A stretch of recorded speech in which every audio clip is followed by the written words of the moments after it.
మీ అన్నయ్య నువ్వు పాలిటిక్స్ లో చేరడానికి బంగారం లాంటి అవకాశం ఇచ్చాడు. సింహాసనం వద్దనుకుని నల్లకోటు వేసుకుంటానంటావేంటి?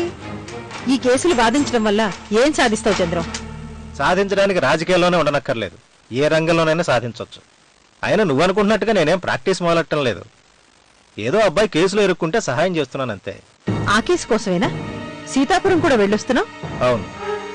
ఏంటా అబ్బాయి ప్రాబ్లం? అహల్య, ఇప్పుడు మనం ఇద్దరే ఉన్నాం. ఈ టైంలో ఇంకొకరి గురించి ఆలోచించడం అవసరం? ఏ పేపర్లు చూసినా మా ఇద్దరు ఫోటోలే. సావిత్రి నేను కలిసి నా ఫోటోలు తీయటం చెప్పానా? నేను చెప్పిందేంటి, నువ్వు ప్రెస్ వాళ్ళకి చెప్పిందేంటి? అన్ని మమ్మల్ని ఇద్దరిని హైలైట్ చేస్తూ వేశారు. ఏంటిది? కోపడకన్నా, నీకు మంచి జరగాలని నేనే ప్రెస్ వాళ్ళకి చెప్పి వేయించాను. నువ్వేయించావా? అవునన్నా. సావిత్రి జనం ముందుకొచ్చినా జనం సావిత్రి గురించి మాట్లాడుకున్నా మనకే లాభం. సావిత్రిని ఉద్ధరించాలనుకుంటే ఆ అమ్మాయికి వేరే అబ్బాయినిచ్చి పెళ్లి చేయకుండా నువ్వెందుకు పెళ్లి చేసుకున్నావు అని నన్ను నిలదీస్తే నేనేం సమాధానం చెప్పాలి?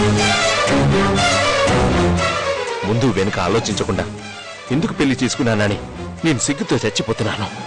పెళ్లి చేసి మీ ఇద్దరు కలిసి నాకు కొత్త సమస్యల్ని సృష్టిస్తున్నారు. నన్ను జనం చేత చీకొట్టించేంత వరకు మీ ఇద్దరికి మనశ్శాంతి ఉండదనుకుంటా.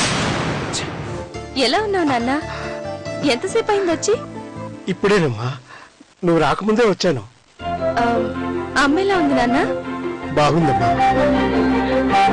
నువ్వు ఇక్కడ సంతోషంగానే ఉన్నావు కదమ్మా?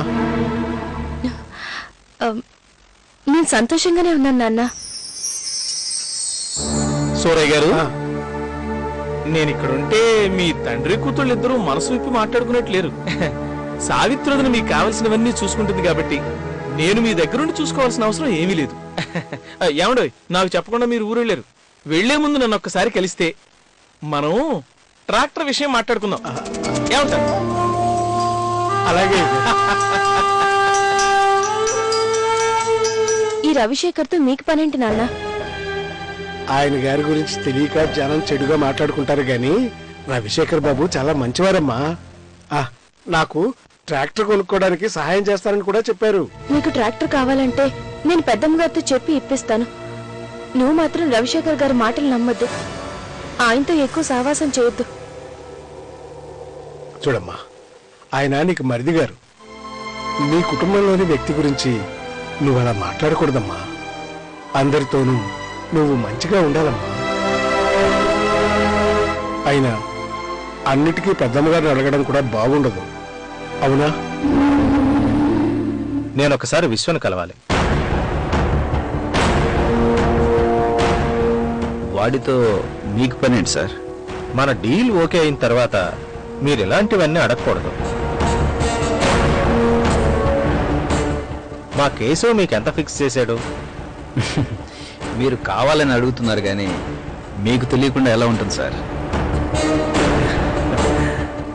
మీ పోలీసులకి మా పొలిటీషియన్స్ కి విషయాలు తెలిసినా తెలియనట్టుగా అడగడం మామూలే కదా.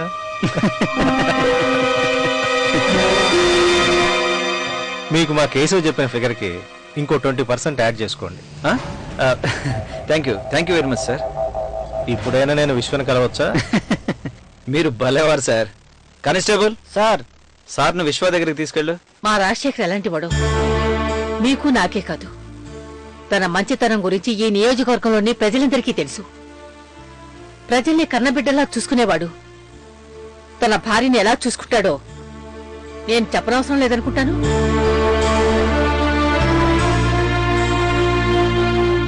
పెళ్ళయ్యాక మా రాజశేఖర్ ఏ పనికైనా ఏం కావాలన్నా సావిత్రిని అడుగుతున్నాడు. సావిత్రి లేకుండా ఉండలేనంత ఇదిగా మారిపోయాడు. వాళ్ళిద్దరు చాలా అన్యోన్యంగా ఉన్నారు సూరయ్య. మమ్మల్ని మంచిగా చూసుకుని మీరు బాగుండాలమ్మా. మీకోసం మేము ఏదైనా చేస్తాం. అది మీ అభిమానం. నా మీద నమ్మకం ఉంచడం తప్ప మీరేం చేయక్కర్లేదు. అంతా నేను చూసుకుంటాను. అలాగేనమ్మా. విశ్వ సంగతి ఏమైందమ్మా?